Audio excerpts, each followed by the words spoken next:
தமிழ்நாடு முழுக்க நிறைய பகுதிகளில் கனமழை பெஞ்சிட்டு இருக்கு. மழை குறித்த செய்திகளை உடனுக்குடன் தெரிஞ்சுக்கணும்னா வெயிட் நியூஸ் ஆப்பை டவுன்லோட் பண்ணுங்க. ஆப்புக்கான லிங்கை டிஸ்கிரிப்ஷன்ல ஷேர் பண்ணிருக்கோம். சார் வணக்கம். வணக்கம் கேப்ரியல். சார், இப்போ பீகார் எலெக்ஷன்ஸ் தான் பரபரப்பான ஒரு விஷயமா பேசப்படுது.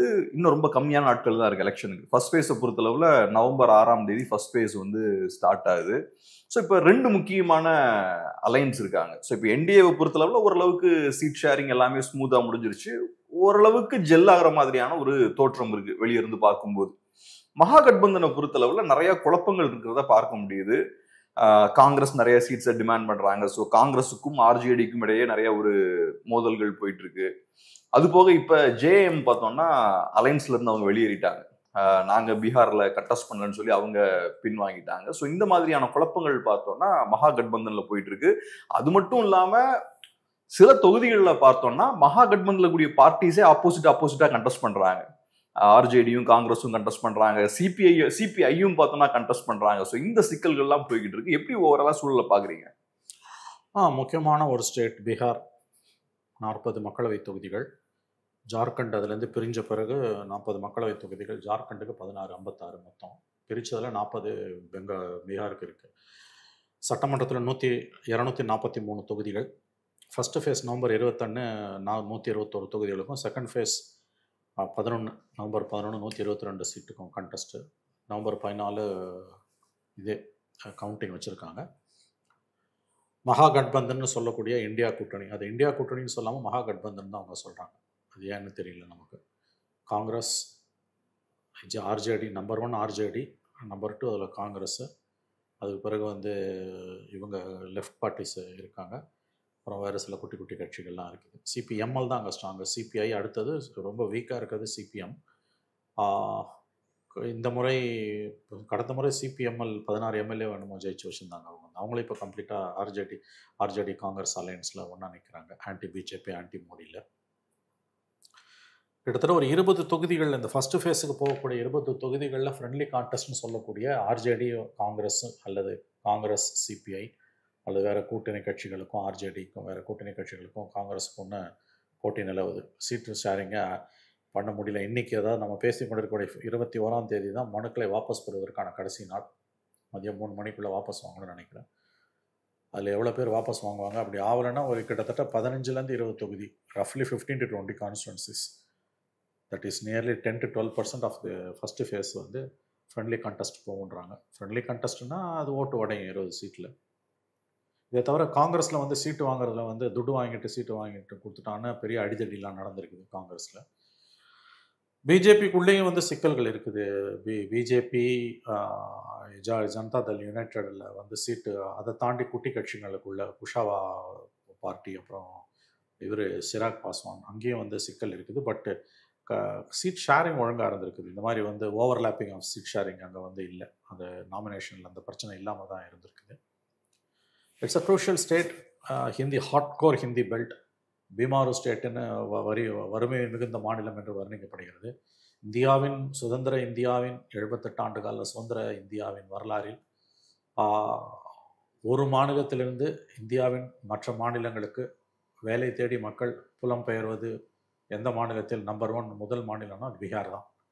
மிக மோசமான வறுமையில் தான் பீகார் இருக்குது. பொருளாதாரம் ரொம்ப அதில் பாதாளத்தில் தான் இருந்துகிட்டு இருக்குது. சோஷியல் இண்டெக்ஸ்லாம் அது கீழே இருந்துக்கிட்டு இருக்குது. வறுமை கூத்தாடுதுன்னு சொல்லலாம். அதை முதல் மாநிலம் இந்தியாவிலேயே இருக்கக்கூடிய மாநிலங்களில் வேலை தேடி பிற மாநிலங்களுக்கு internal displacement R internal migration, not displacement, migration number 1 state Bihar. இப்போ அந்த மாநிலத்தில் தான் மோடி சமீபத்தில் என்டிஏ அலையன்ஸில் 75 லட்சம் பெண்களுக்கு தொழில் துவங்குவதற்கு 2 லட்சம் ரூபாய் நாங்கள் தேர்தலுக்கு பிறகு கொடுக்க போகிறோம். முதல்ல அட்வான்ஸாக 10,000 ரூபாய் கொடுக்குறோன்னு 75 லட்சம் பெண்களுக்கு 10,000 ரூபாய் பேங்க்கில் போட்டிருக்காங்க. முக்கியமந்திரி யோஜனான்னு ஏதோ ஒரு பேர் இதுக்கு. மோடி தான் தொடங்கி வச்சார், பிரதமர் தான் தொடங்கி வச்சார். நேரடியாக 75 லட்சம் பெண்களுக்கு 10,000 ரூபாய் கணக்கு போடக்கூடிய வேலை கிட்டத்தட்ட போட்டு முடிச்சிட்டாங்கன்னு நினைக்கிறேன். அதில் போட்டுட்டு இருக்காங்க. என்ன ஸ்கீம்னா, தேர்தலுக்கு பிறகு அவங்க ஏதாவது சுய தொழில் பண்ணுறதுக்கு பலவிதமான சுய தொழில்களை லிஸ்ட் அவுட் பண்ணியிருக்காங்க. 2 லட்சம் ரூபாய் வரைக்கும் அது கடன் கொடுப்பாங்களாம். ஒருவேளை எந்த தொழிலுமே எங்களால் பண்ண முடியாதுன்னு அவங்க சொன்னாங்கன்னா ஒன்றும் கவலை இல்லை, இந்த 10,000 ரூபாய் நீங்கள் ரிட்டர்ன் பண்ண வேணான்றாங்க. எவனாவது ஒருத்தன் ஒரு தொழில் தொடங்குறதுக்கு உங்களுக்கு அட்வான்ஸ் கொடுக்குறான், பறந்துபட்ட அளவில் அட்வான்ஸ் கொடுத்துட்டு ஒரு 1000 பேருக்கு நீங்கள் பணம் கொடுக்கலன்னா பரவாயில்ல. எந்த தொழிலும் நீங்கள் அந்த சரியாக அந்த இது உங்களால் வந்து கருத்துருவ பிளானை சப்மிட் பண்ண முடியலன்னா பரவாயில்ல, 2 லட்ச ரூபா லோன் வேணாம் உங்களுக்கு, வேணாம், நீங்கள் உங்களுக்கு கிடைக்காது, ஆனால் இந்த 10,000 நீங்கள் ரிட்டர்ன் பண்ண வேணாம் அப்படின்னு சொல்கிறாங்க. ஸோ ஆப்வியஸ்லி இது கேஷ் ஃபார் ஓட்ஸ். 3 கோடி பெண்கள் வாக்குகள் இருக்குது. அதில் 75 லட்சம் பெண்களுக்கு குடும்பத் தலைவிகள். ஒரு குடும்பத்தில் 4 ஓட்டுனா கூட அதுவே 3 கோடி ஓட்டு ஆகுது. குறைஞ்சது 2 கோடி ஓட்டு ஆகும். அவங்களுக்கு 10,000 ரூபாய் கொடுக்கப்பட்டிருக்கு. ஓப்பன் பிரைபரி தான் இது. பிரதம மந்திரியே தொடங்கி வைக்கிறார், ஒன்றும் பண்ண முடியல. ஸோ இது அங்கே வந்து இப்போ சமீபத்தில் மோடி கவர்மெண்ட்டு ஜனதாதள் யுனைடெடும் சேர்த்து செஞ்சுருக்கக்கூடிய காரியம். சென்ட்ரல் கவர்மெண்ட்டோட பணம் அது. வேலையில்லா திண்டாட்டம் தலைவிரிச்சு ஆடுது. அதனால தான் நம்ம சொன்ன மாதிரி அன்எம்ப்ளாய்மெண்ட் வந்து இது ஆனால் இன்டர்னல் மைக்ரேஷனில் நம்பர் 1 ஸ்டேட்டாக இருக்குது. இன்ஃபேக்ட் அக்னிபாத் ஸ்கீம் மோடி கொண்டு வரும்போது மிக கடுமையாக இருந்த முதல் மாநிலம் பீகார். ஏன்னா 4 வருஷத்தில் அவனை இராணுவத்துக்கு போனான்னா அவன் அட்லீஸ்ட் லைஃபாக செட்டில் ஆகிடும். 15 வருஷம் இருந்துட்டு 18-20 வயசில் போனான்னா 40 வயசில் வந்துடுவான். இப்போ 18 வயசு கரெக்டாக போனால் 4 வருஷம் 22 வயசில் வீட்டுக்கு அனுப்பிவிடுவான் அக்னிபாத். அக்னிபாத் திட்டத்துக்கு மிக கடுமையாக எதிர்த்த மாநிலங்களில் முதல் மாநிலம் பீகார். சட்டம் ஒழுங்கு ஓரளவு பரவாயில்ல. கண்டிப்பாக லாலு பீரியடில் இருந்ததை விட இது பெட்டர், மச் பெட்டர். அது ஜங்கிள் ராஜ். அது 100 கணக்கில் தலித்துகள் தொடர்ந்து கொல்லப்பட்டார்கள். அட்டஸ்டச்சில் திடீர்னு ஒரு தலித்துகளை வெட்டி கொள்வாங்க. இதெல்லாம் நடந்தது அங்கே வந்து. லாலு பீரியடில் அது காட்டுறா தர்பாராக தான் இருந்தது. இப்போ அந்த அளவுக்கு இல்லை. ப்ரொஹிபிஷன், மதுவிலக்கு நிதிஷ்குமாருக்கு ஒரு பெரிய நற்பெயரை பெண்கள் மத்தியில் ஏற்படுத்தி இருக்கிறது. ஆனால் அதை வந்து அடுத்து எத்தனை ஆண்டுகளுக்கு கடைபிடிக்க முடியும் அவங்கள அப்படின்றது ரொம்ப முக்கியமான ஒரு விஷயம். நிதிஷ்குமார் வயோதிகத்தில் இருக்கிறார். அவர் அநேகமாக இந்த முறை பிஜேபி அவரை கபலீகரம் செய்துவிடும். As of now it seems, வரக்கூடிய தகவல்கள், ஆரம்ப கணிப்புகளை வச்சு பார்க்கும்போது பிஜேபி கூட்டணி என்டிஏக்கு ஓரளவுக்கு advantage, edge over Mahagathbandhan. Mahagathbandhan Congress, Rashtriya Janata தளை உள்ளடக்கிய மகாகட்பந்தனை விட மோடி, நிதிஷ்குமார் தலைமையிலான என்டிஏ சற்று முன்னணியில் இருக்கிறது வெற்றி வாய்ப்பு பொறுத்தவரை என்பதுதான் இப்பொழுது அங்கிருந்து கிடைக்கக்கூடிய தகவல்கள். இதுதான் என்னுடைய அவதானிப்பு. இப்போ நம்ம பீகார் எலெக்ஷன்ஸ் பற்றி பேசிகிட்டு இருக்கோம். இனி வரக்கூடிய நாட்களில் தேர்தல் நெருங்கும் போது பீகார் எலெக்ஷன் சார்ந்த நிறைய நியூஸ் அப்டேட்ஸ் வந்துக்கிட்டே இருக்கும். ஸோ பீகார் எலெக்ஷன்ஸ் குறித்த செய்திகளை நீங்கள் உடனுக்குடன் ஃபாலோ பண்ணணும்னா வே டு நியூஸ் ஆப்பை டவுன்லோட் பண்ணுங்கள். ஆப்புக்கான லிங்க் டிஸ்கிரிப்ஷனில் ஷேர் பண்ணியிருக்கோம். சரி, இப்போ ஒரு கூட்டணிக்குள்ள குழப்பங்கள் இருக்குன்னா, சீட் ஷேரிங்ல நிறைய பிரச்சனைகள் வருதுன்னா, ஏதோ ஒரு கட்சியோ சில கட்சிகளோ அவங்க தகுதியை மீறி அதிகமாக சீட்ஸ் எதிர்பார்க்குறாங்கன்னு அர்த்தம். யூஸ்வலா அவங்களோட ஸ்ட்ரென்த்தை மீறி ஒருத்தங்க நிறைய டிமாண்ட் பண்ணும்போது தான் கூட்டணியில சலசலப்பு ஏற்படும், ஷேரிங்ல பிரச்சனை வரும். எல்லாருமே அவங்க சக்திக்கு ஏற்ப சீட்ஸ் கேட்டுக்கிட்டாங்கன்னா பிரச்சனையே இருக்காது, எல்லாம் ஸ்மூத்தா ஷேர் ஆகும். ஸோ இப்போ மகாகட்பந்தனை பொறுத்தளவுல யாரு சக்தியை மீறி அதிகமாக கேட்குறாங்கன்னு நினைக்கிறீங்க? இது பாலிடிக்ஸில் வந்து சக்தியை மீறினது, சக்தி உள்ளது எதுவும் கிடையாது. ஆசை இருக்குது, பேராசைன்னு நீங்கள் அதை சொல்லிக்கலாம். காங்கிரஸ் வந்து want to extricate its maximum pound of flesh. அப்படி பார்த்தீங்கன்னா ஜனதாதள் யுனைடெடும் பிஜேபியும் ஈக்குவலி பாய்ஸ்டு. ஜனதாதள் யுனைடெடை பிஜேபி விழுங்க ஆரம்பிச்சிடுச்சு. ரொம்ப வித்தியாசமான ஒரு அணுகுமுறையை பிஜேபி வந்து இப்போ பீகாரில் கையாண்டுட்டு இருக்குது. அதுக்கு காரணம் வந்து போதிய தலைவர்கள் பிஜேபிக்கு பீகாரில் இல்லை. இன்னொன்று சுஷில்குமார் மோடின்னு ஒரு டால் லீடர் இருந்தார். அவர் பீகார் சிஎம் ஆனால் அடுத்து நேஷனல் லெவலில் தன்னை காலி பண்ணிடுவார். மோடி வந்து அவரை வந்து சிஎம் போஸ்ட்டுக்கு வரவிடாமல் தடுத்துக்கிட்டு இருந்தார். அவர் செத்தே போனார் கடைசியில். இன்ட்ரெஸ்டிங்லி வந்து பீகார் கடைசி எலெக்ஷன் 2020 எலெக்ஷனில் பார்த்தீங்கன்னா ஜனதாதள் இல்லை, ராஷ்ட்ரிய ஜனதாதளுக்கு 76+, பிஜேபிக்கு 71+, ஆனால் வந்து ஜனதாதள் யுனைடெடுக்கு 43+. அவங்களதில் வந்து கிட்டத்தட்ட 65 to 70% வாங்கின ஒரு கட்சியோட கூட்டு சேர்ந்து ரொம்ப பெருந்தன்மையாக பிஜேபி வந்து நிதிஷை சிஎம் ஆக்குச்சு. 43 சீட் இருக்க ஜனதாதள் யுனைடெடை 73 சீட் இருக்க பிஜேபி பிரதம சிஎம் ஆக்கி அழகு பார்த்துச்சு. அதுக்கு 2 காரணம். ஒன்று, சுஷில்குமார் மோடி அங்கே வளரக்கூடாது. 2வது, பவர்ஃபுல் லீடர்ஸ் யாருமே பிஜேபி கிட்ட இப்போ பீகாரில் இல்லை. So it's a very peculiar situation. ஆனால் இந்த முறை ஜெயிச்சா பிஜேபி ஆட்சியை பிடிச்சிடும் எப்படியும். இந்த இதில் அந்த வாய்ப்பை கொடுக்க மாட்டாங்க நிதிஷுக்கு. நிதிஷும் வந்து very down and under. Nitishkumar தலைமையில் பீகார் தேர்தலை சந்திப்போம், யார் முதலமைச்சர் என்பது வெற்றி பெற்ற பிறகு என்டிஏ முடிவு செய்யும். இதுதான் அமித்ஷாவோட வார்த்தை. நிதிஷ்குமார் தலைமையில் தேர்தல்களை சந்திப்போம், பிஜேபி, ஜேடியு உள்ளிட்ட என்டிஏ. நிதிஷ்குமார் தலைமையில் தேர்தல்களை சந்திப்போம், வெற்றி பெற்ற பிறகு யார் முதலமைச்சர் என்பதை என்டிஏ கூட்டணி முடிவு செய்யும். இதுதான் அவங்க அவங்க கையில் போட்டு கம்ப்ளீட்டாக எடுத்துட்டாங்க ஜனதாதள் யுனைடெட். இன்ட்ரெஸ்டிங்லி நிதிஷ்கிட்ட பெரிய ஆயுதம் இருக்குது. 12 எம்பி, அவரோட 12 எம்பியில் தான் மோடி கவர்மெண்ட் இங்கே நிற்குது. 16 எம்பி இருக்க நாயுடு, 12 எம்பி இருக்க நம்முடைய நிதிஷ், இவங்க 2 பேரும் சேர்ந்து 28 சீட்.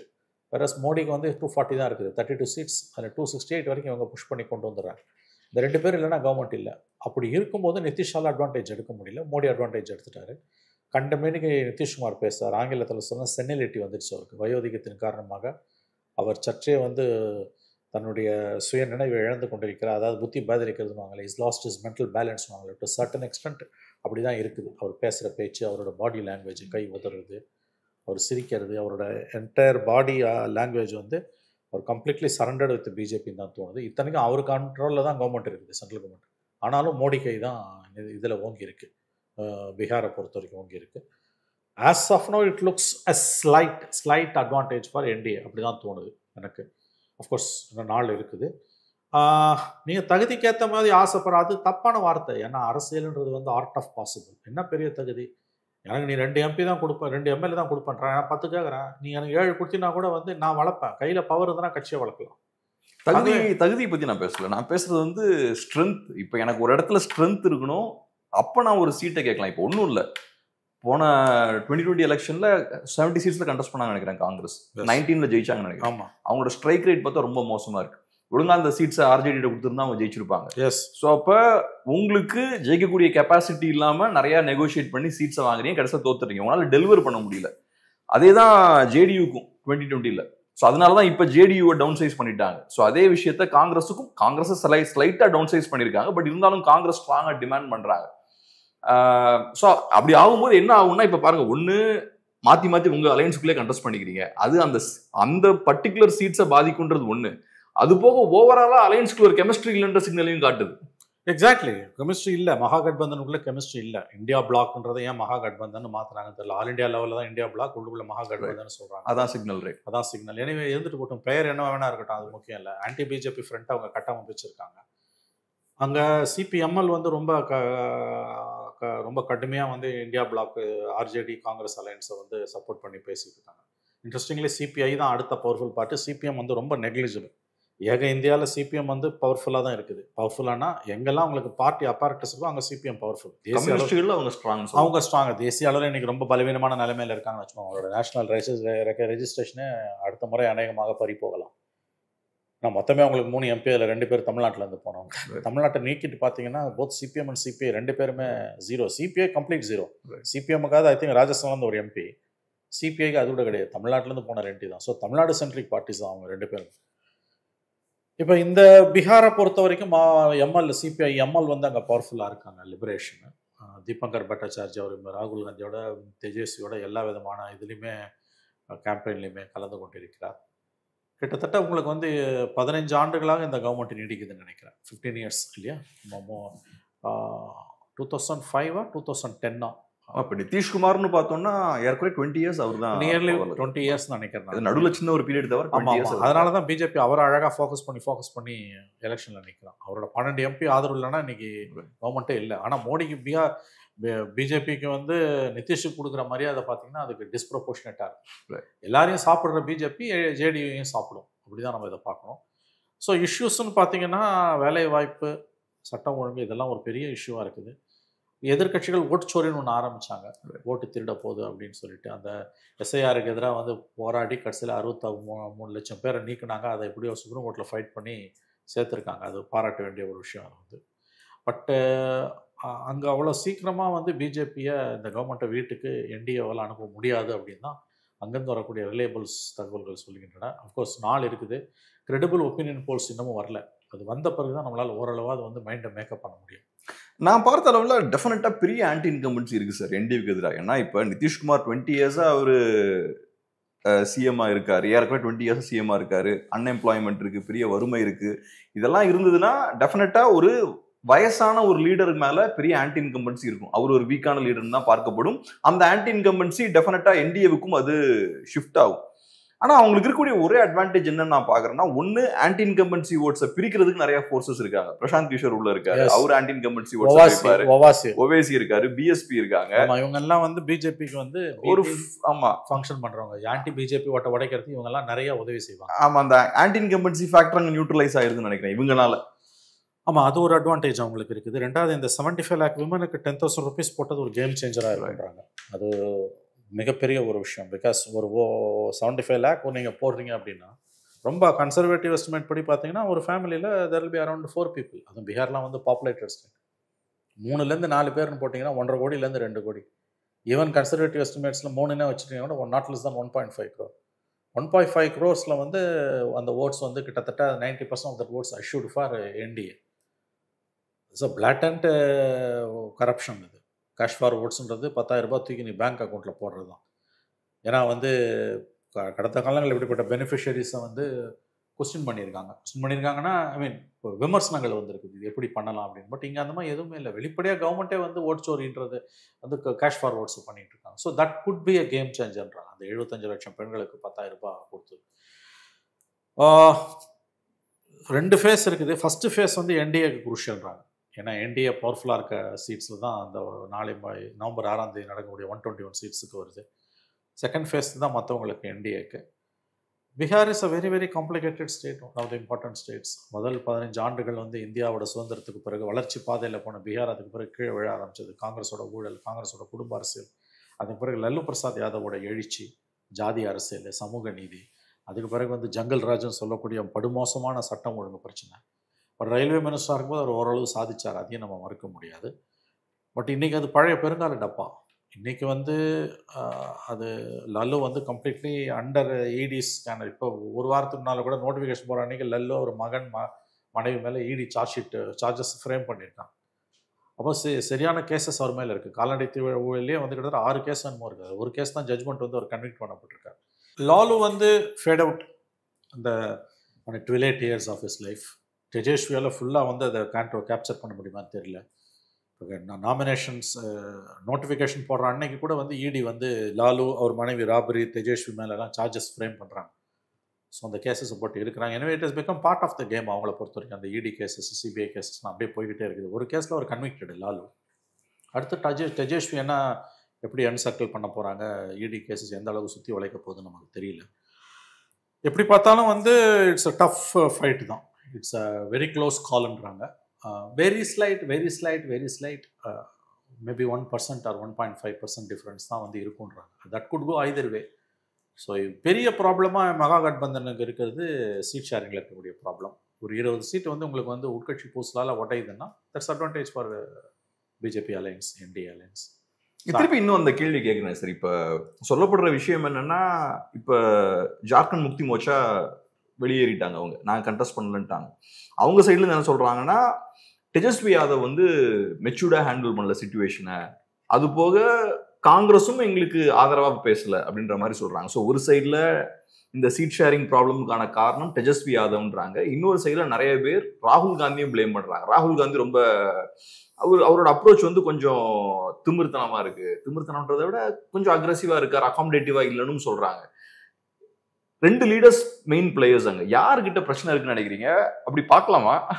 இல்லை, தேஜஸ்வி யாதவ் வந்து வாண்ட்ஸ் டு எப்படி சொல்றது, 2 பேரும் யங் லீடர்ஸ். ஆமா, ஃப்ளக்ஸ் இஸ் மசில்ஸ். ராகுல் காந்தி நிறைய விட்டு கொடுத்து தான் போறான்றாங்க. பட் காங்கிரஸோட ஸ்பேஸை எல்லா ரீஜனல் பார்ட்டிஸும் அவங்கவுங்க மாநிலத்தில் சாப்பிட்டுட்டு இருக்காங்க. இப்போ தமிழ்நாட்டில் திமுக சாப்பிடுது. யோசிச்சு பாருங்க, 2011 63 சீட்டு கொடுத்தவங்க 2016 41 சீட்டு கொடுத்தாங்க. 2021 25 சீட்டு தான். 25 சீட்டுன்றது 234 சீட்ல 25 சீட்டுன்றது 10%. 10% கொடுத்து நீங்க ஒரு பார்ட்டியோடு நீங்க சேர்றீங்கன்னா தென் யூ ஆர் ஃபினிஷ்டு. அதே தான் நீங்க தேஜஸ்வி பட் அங்கே 10% இல்லை, ஓரளவு கூடவே போகுது. அங்கே 25% வரைக்கும் போகுதுன்னு நினைக்கிறேன். 20 to 25 போகுது. பட் ஸ்டில் காங்கிரஸோட ஸ்பேஸை வந்து ஆர்ஜேடி சாப்பிட பார்க்குது எவ்ரிவேர். லைக் இங்கே டிஎம்கே சாப்பிட பார்க்குற மாதிரி. இதில் தகுதி இல்லைன்னா நம்ம எதுவுமே பேச முடியாது. அதையே நம்ம ஞாபகத்தில் வச்சுக்கணும். Art of possible. ராகுல் காந்தி இறங்கி வர, ராகுல் காந்திக்கு ஒரு ஆப்ஷன் இல்லை இன்னைக்கு. இவங்க மட்டும் பிரிஞ்சாங்கன்னா பிஜேபி ஈஸியாக வந்துட போகுது. Next 5 years for NDA in BJP. இதில் Bihar both state assembly and பார்லிமெண்ட்ன்றது வந்து it's a very disturbing scenario for Congress. So ராகுல் காந்தியை விட தேஜஸ்வி யாதவ் வந்து ரொம்ப அக்ரஸிவாக கேம்பெயின் பண்ணுறாரு, ஹார்டாக பார்கெயின் பண்ணுறாரு. ஏன்னா நவ் ஜெயிச்சா தேஜஸ்வி தான் சிஎம். அது இப்போ ஒத்துக்காட்டியும் தேர்தலுக்கு பிறகு ஒத்துப்பாங்க. ஒருவேளை மகாகட்பந்தன் ஜெயிச்சுன்னா it obviously it be Tejashwi government தான். அதனால அவங்க மேக்சிமம் ஆர்ஜேடி நிற்க தான் பார்ப்பாங்க.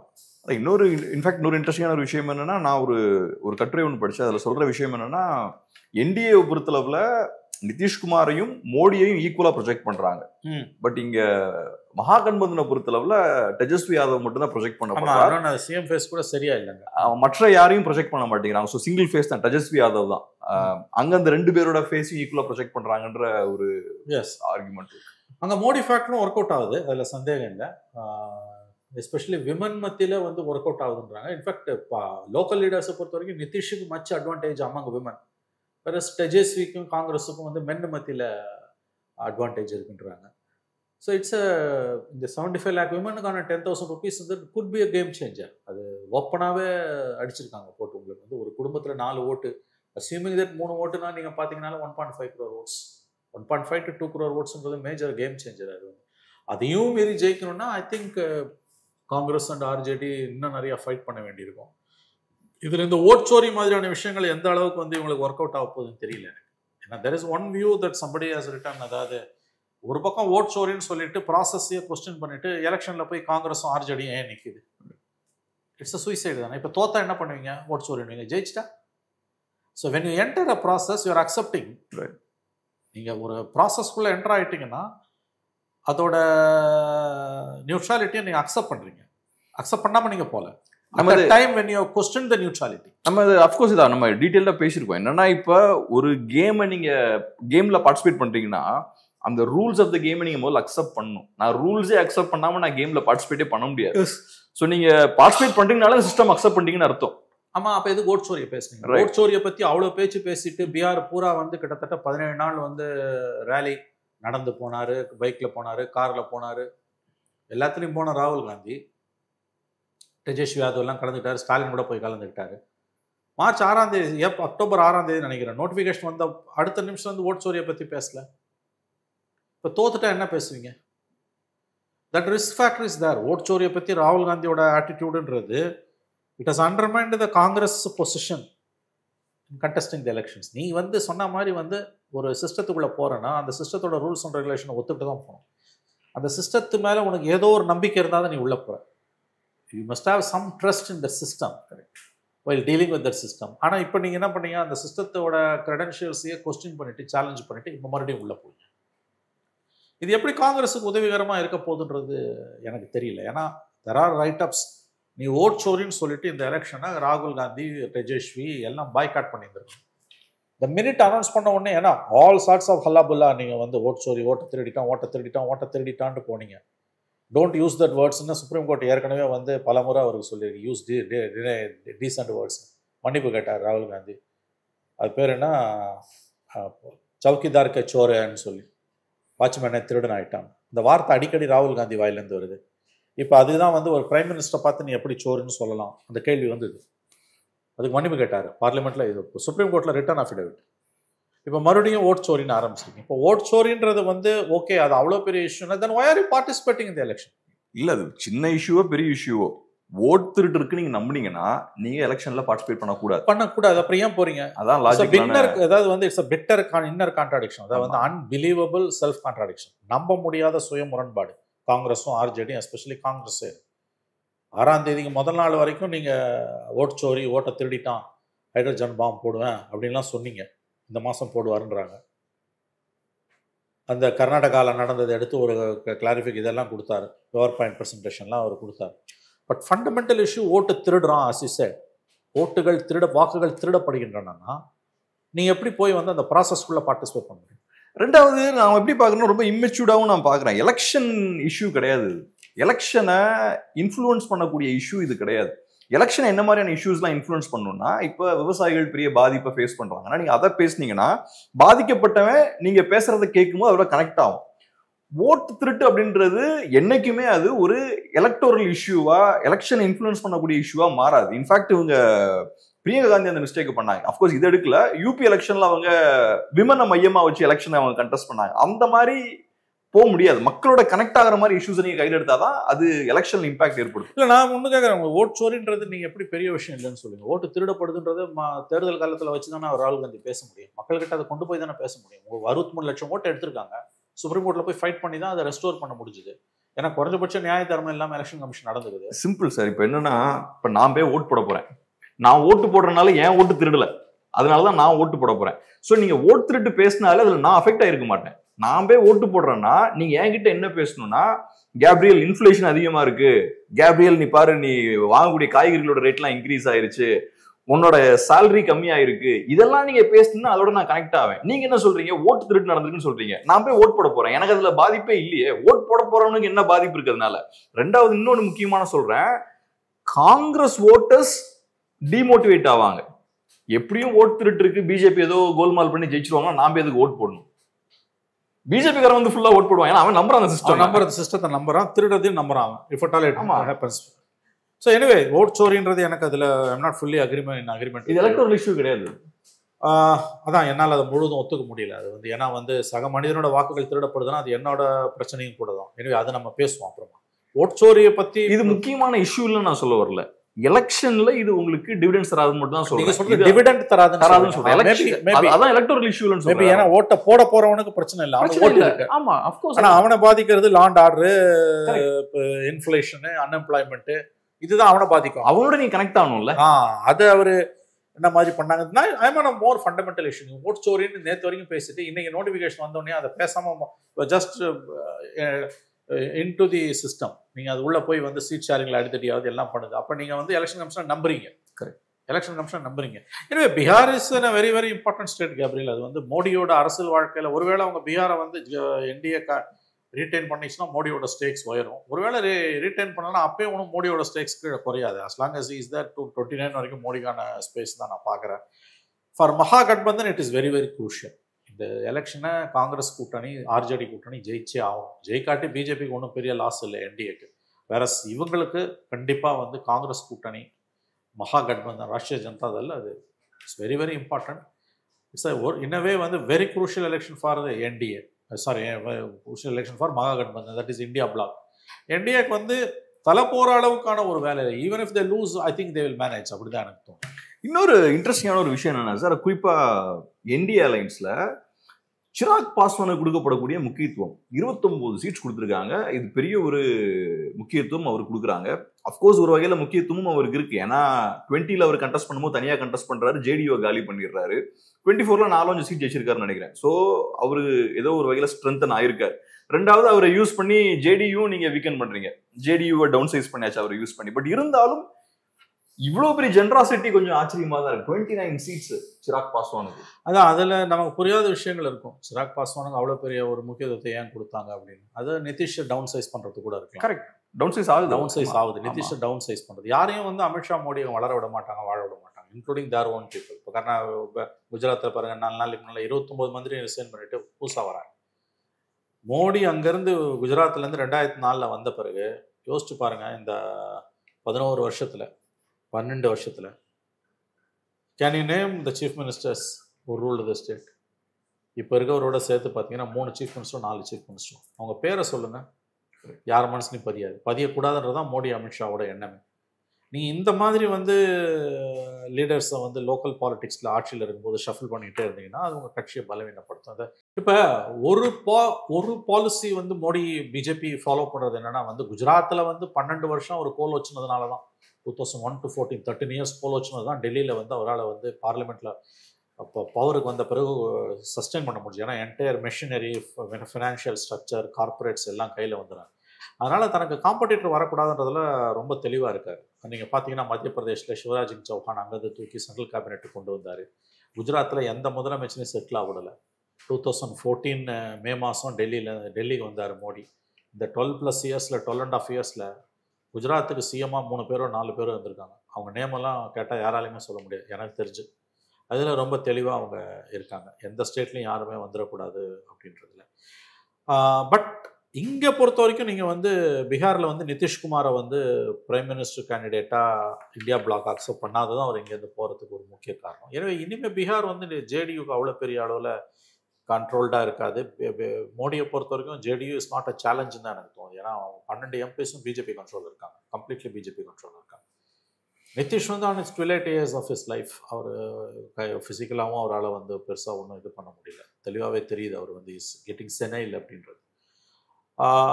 இந்த முறை வெற்றி பெற்றால் கண்டிப்பாக பிஜேபி ஆட்சி உட்காந்துரும். ஆனால் கொஞ்ச நாளைக்கு நிதிஷ் உட்கார வச்சுட்டு அதுக்கு பிறகு மாற்றிடுவாங்க. மோர் தென் என்டிஏ மகாகட்பந்தனுக்கு தான் ஸ்டேக்ஸ் அதிகம்னு எனக்கு தோணுது. ஏன் ஸ்டேக்ஸ் அதிகம் நினைக்கிறீங்க? ஏன்னு கேட்டிங்கன்னா it's successive third important defeat. Maharashtra Haryana மூணாவது பீகார் பீகாரில் தான் வந்து அவங்க வந்து நிதிஷ்குமாரை வச்சு இந்தியா பிளாக் ஆரம்பித்தாங்க. கடைசியில் அவரே அங்கே ஓடி போட்டார். பீகாரில் நிறைய சிக்கல்கள் இருக்குன்னு அவங்களே பேசுகிறாங்க. ஓட் சோரின்னு இவ்வளோ தூரம் நீங்கள் பேசியிருக்கீங்க, இவ்வளோ தூரம் ஓட் சோரின்னு பேசிட்டு நீங்கள் போய் எலெக்ஷன்லேயும் கண்டெஸ்ட் பண்ணி தோத்தீங்கன்னா அதெல்லாம் வந்து hard core add another hard core Hindi belt in Modi's kitty. It's definitely psychological advantage for Modi. ஒருவேளை பீகார் தோத்தா அது சைக்கலாஜிக்கலாக டிஸ்அட்வான்டேஜ். மோடிக்கு RSS may push for his replacement அவ்வளோ சீக்கிரம் இருக்காது. But they may have one more arm. But ஜெயிச்சிட்டாங்கன்னா it's a clear advantage for Modi. எனக்கு என்னமோ அப்படி தான் தோணுது. பிஜேபியை விட அதிகப்படியான பாத்தியதை வந்து இவங்களுக்கு தான், மகாகட்பந்தனுக்கு தான் இருக்குது பீகாரில். சரி, இப்போ கடைசியாக ஒரு கேள்வி என்னன்னா, ஜேடியூவை பொறுத்தவரை அந்த கட்சியோட ஃபியூச்சர் என்ன அப்படின்ற கேள்வி இருக்கு. ஒன்று, இப்போ பெரிய ஒரு ஆன்டி இன்கம்பன்சி இருக்கு. நிதிஷ்குமார் பல ஆண்டுகள் சிஎம்மா இருந்திருக்கார். ஸோ மக்களுக்கு நேச்சுரலா ஒரு சலிப்பு இருக்கும். ரெண்டாவது, இப்போ ரொம்ப வயசும் ஆயிருச்சு. அப்புறம் அவரோட பேரும் கெட்டு போச்சு, ரெப்புடேஷனும் போயிருச்சு. இங்கே அங்கன்னு மாற்றி மாற்றி பல்ட்டி அடிப்பார் அப்படின்ற ஒரு நேமும் அவருக்கு வந்துருச்சு. நாளைக்கு அவர் காலத்துக்கு அப்புறம் அந்த கட்சி என்ன ஆகும்? பெரிய ஒரு வேக்யூம் கிரியேட் ஆகும். ஏன்னா லல்லு பிரசாத் யாதவ் யூனிவர்சிட்டியில் ரொம்ப வயசாயிருச்சு. ரெண்டு பெரிய leaders. we can't predict after Nitish post Nitish கட்சி எவாபரேட் ஆகுமான்லாம் இப்போ நம்ம சொல்ல முடியாது. ஒரு விஷயம், 12 எம்பிஸும் மோடி கண்ட்ரோலில் இருக்காங்க. நிதிஷே மோடி கண்ட்ரோலில் இருக்காங்க. இவங்க 12 எம்பிஸ் விட்டு தான் கவர்மெண்ட் ரன் பண்ணுறாங்க. செகண்டரி லெவல் லீடர்ஸ்லாம் இருக்காங்களா ஸ்ட்ராங்காக? பெரிய அளவில் இருக்க மாதிரி தெரியல எனக்கு. டெஃபினட்டாக போஸ்ட் நிதிஷ் சினாரியோ கேட்டிங்கன்னா வந்து மோடி டெல்லியில் பவர்ஃபுல்லாக இருக்காரு அப்படின்னா வந்து they will eat into it. அவங்க வந்து அதை சாப்பிடுவாங்க. டெல்லியில் மோடி வீக்கன் ஆகணும், ஸ்டேட் லெவலில் ரீஜனல் லீடர்ஸ் பவர்ஃபுல் ஆகணும். அப்போ தான் வந்து நீங்கள் பிஜேபியோட இன்ஃப்ளூயன்ஸை வந்து குறைக்க முடியும். அப்படி இல்லைன்னா இட்ஸ் டிஃபிகல்ட். இப்போ பாருங்கள், இந்த பார்லிமெண்ட் எலெக்ஷனுக்கு பிறகு வந்து முக்கியமான ஸ்டேட் மகாராஷ்டிராவை ஜெயிச்சிட்டாங்க, ஹரியானாவை ஜெயிச்சிட்டாங்க, பீகார் ஜெயிச்சிட்டாங்கன்னா it's a feather in their cap. So அன்சேலஞ்சாக போகும் மோடிக்கு. அங்கே ஆட்சி மாற்றம் வர்றது நல்லது, அங்கே ஒரு ஸ்போக்ஸ் போடுறது. பட் மக்கள் என்ன நினைக்கிறாங்கன்னு தெரியல. It looks very slight, very very slight advantage for என்டிஏன்னு தான் தோணுது. அதுக்கு பல காரணங்கள் இருக்குது. ஒன்று, இன்னர் பிக்கரிங்ஸ் இன் மகாகட்பந்தன். அது ஒரு 15 20 சீட்டு அடி வாங்கினதுனாலே முடிஞ்சிடுங்க. அது கேம் சேஞ்சர். அது அப்புறம் இன்னொரு விஷயம் என்னன்னா, போன எலெக்ஷனோட கம்பேர் பண்ணும்போது இந்த எலெக்ஷன்ல ஜேடியு கம்மியாக கண்டெஸ்ட் பண்றாங்க. ஒன்று. ரெண்டாவது, பிஜேபியும் ஜேடியும் same number of seats contest பண்றாங்க, 101 101. அது போக இப்ப சிராக் பாஸ்வானையும் வளர்த்து விடுறாங்க. நேச்சுரலா அவரை வளர்த்து விடும்போது அது ஜேடியுக்கு டெஃபினட்டா பாதிப்பு தான். ஜேடியுவை டவுன் சைஸ் பண்ற விஷயம் தான். ஸோ இப்படி பார்க்கலாமா? 26லயே பிஜேபி ஜேடியுவை டவுன் சைஸ் பண்ணக்கூடிய வேலைகள் இறங்கிட்டாங்க. தன்னோட எல்லா கூட்டணி கட்சிகளையும் அவங்க டவுன் சைஸ் பண்ணிக்கிட்டே இருக்காங்க. வாய்ப்பு கிடைக்கும் போதெல்லாம் பண்ணுவாங்க. அது அவங்களோட எழுதப்படாத விதி, அதில் எந்த சந்தேகம் வேணாம். அது வந்து நம்ம ஏற்கனவே பேசின மாதிரி பிஜேபி யாரையோட அலையன்ஸ்க்கு போகுதுன்னா அது திருதராஷ்டிர ஆலிங்கனம். திருதராஷ்டிர ஆலிங்கனம்னா கட்டி பிடிச்சா அது அப்படியே போயிடும். பீமனை வந்து திருதராஷ்டிரம் கட்டி பிடிச்சி ஆசீர்வாதம், மகாபாரதம் முடிஞ்சு போர் முடிஞ்சு 5 பாண்டவர்களும் போய் பெரியப்பா திருதராஷ்டிரம் கட்டி ஆசீர்வாதம் வாங்குறாங்க. தர்மரை கட்டி பிடிச்சி ஆசீர்வாதம் பண்ணுறாரு முத்தம் கொடுத்து. அடுத்து பீமனை கட்டி பிடிக்கும் போது தான் ஞாபகத்தி வந்தால் என் மகன் துரியோதனனை கட்டி கொண்டான்ட்டு ரொம்ப இறுக்கமாக கட்டி பிடிச்சி திருதராஷ்டிரனோட பலம் ரொம்ப அதிகம், அதை இப்படி செய்ய போகிறான்னு நினச்சிட்டு கிருஷ்ணர் என்ன பண்ணுறாரு, முதல் தடவை பீமனை அனுப்பாமல் ஒரு வெங்கல சிலையை அனுப்புகிறாரு. அவன் கட்டி பிடிக்கிறான் திருதராஷ்டிரன். கட்டி பிடிக்கும் போது என் மகனை கொண்டவன் இவன் தான் பீமன், திருதராஷ்டிரன் என் மகனை கொண்டவன் பீமன் ரொம்ப அதிகமாக கட்டி பிடிக்கிறான். கட்டி பிடிச்சா அந்த வெங்கல சிலையை உடைஞ்சு செதறிடு. அப்புறம் அழுகுறான், ஐயோ என் தம்பி மகனையும் கொண்டுட்டான். அப்போ பகவான் கிருஷ்ணர் சொல்லார், நீ இப்படிலாம் பண்ணுவேன்னு தெரியும், அதனால நான் வெங்கல சிலையை அனுப்பிச்சேன், உன்னோட இது வந்து சக்தியெல்லாம் இப்போ வீணாகிடுச்சு, இப்போ பீமனை அனுப்புகிறேன், அவனை ஆசீர்வாதம் போடுறேன். பீமன் போய் கட்டி பிடிச்சா ஆசீர்வாதம் வாங்கிட்டு வருவான். இது கதை. இதோட இது என்னன்னு கேட்டிங்கன்னா, உங்களுக்கு வந்து மாரல் ஆஃப் த ஸ்டோரி என்னென்னா, திருதராஷ்டிரம் யாரையாவது கட்டி பிடிச்சான்னா அவங்க அழிஞ்சாங்க. கட்டி பிடிக்கிறது அன்பின் வெளிப்பாடு. Hugging is the sign of லவ்னு நம்ம நினைக்கிறோம்ல, கிடையாது. சிலரோட ஹக் வந்து சைன் ஆஃப் டெஸ்ட்ரக்ஷன். வெங்கல சிலையை அனுப்பிச்சு இது பண்ணது. ஸோ ஒரு சொல்லாடல் என்னன்னு கேட்டிங்கன்னா, திருதராஷ்டிர ஆலிங்கனம்ன்றது வந்து if you hug somebody they are finished. பிஜேபியை பொறுத்த வரைக்கும் அவங்க யாரோட அலையன்ஸுக்கு போனாங்கன்னா, எலக்ட்ரல் அலையன்ஸ் போனாங்கன்னா தே ஆர் ஃபினிஷ்ட். கூட நட்பு கேடா முடியுன்றது. காங்கிரஸ் கூட இப்படி ஹக் பண்ணலை. பிஜேபி வந்து அதில் மாஸ்டர். அவங்க இப்போ நீங்கள் இந்தியா பூரா இருக்க எல்லா கட்சிகளையும் அப்படி தான் ஹக் பண்ணி அழிச்சாங்க. இப்போ அந்த ப்ராசஸில் ஜேடியு இருக்குது. ஜேடியுக்கு ஒன்றும் பெரிய ரெசிஸ்டன்ஸ் இல்லை. போஸ்ட் நிதிஷ் யாருன்றதை பற்றி எனக்கு ஒன்றும் பெருசாக தெரியல. அவன் பையன் இருக்கான், பட் அவனால் பெருசாக ஒன்றும் ஷைன் பண்ண முடியல. ஆனால் 20யோட கம்பேர் பண்ணும்போது 25ல கன்சிடரபுளாக பலவீனப்படுத்தாங்க. பெரிய அளவில் பலவீனப்பட்டிருக்காரு, அவரே பலவீனப்பட்டிருக்காரு. பாப்புலாரிட்டிலாம் விமன் மத்தியில் அப்படியே தான் இருக்குது. பட் பார்ட்டி இன்ஃப்ராஸ்ட்ரக்சர் வந்து அவ்வளோ தூரம் பவர்ஃபுல்லாக இல்லை. அதுதான் நான் சொல்கிறேனே உங்களுக்கு வந்து. But Nitish has is own charm even now. அதான் ஒருவேளை என்டிஏ ஜெயிச்சுன்னா நிதிஷ்க்கு கம்மி சீட்டு வந்து பிஜேபி கூட சீட்டு வந்தால் கூட முதல் ஒரு 6 மாதம் நிதிஷ் இருப்பாருன்றாங்க. ஏன்னா அந்த நிதிஷோட குட்வில்ல பிஜேபி தனக்கு சாதகமாக பயன்படுது. BJP doesn't have tall leaders in Bihar. Sushilkumar Modi போன பிறகு அங்கே இல்லை. ஸோ நிதிஷோட பாப்புலாரிட்டியை அவங்க தன்னை நல்லா யூஸ் பண்ணிக்கிறாங்க. எலெக்ஷனில் ஜெயிச்சு ஒருவேளை என்டிஏ உட்காந்துருச்சுன்னா அதுக்கு பிறகு நிதிஷ் வந்து ஸ்லோவாக பிஜேபி வந்து இப்போ சாப்பிட்றோம். அதில் எந்த சந்தேகம் வேணாம். நிதிஷும் பெருசாக ஒன்றும் அதை எதிர்க்க மாட்டாங்க. ரொம்ப நன்றி சார். பிஸியான டைமில் அருமையான ஒரு பேட்டி கொடுத்து ரொம்ப நன்றி சார்.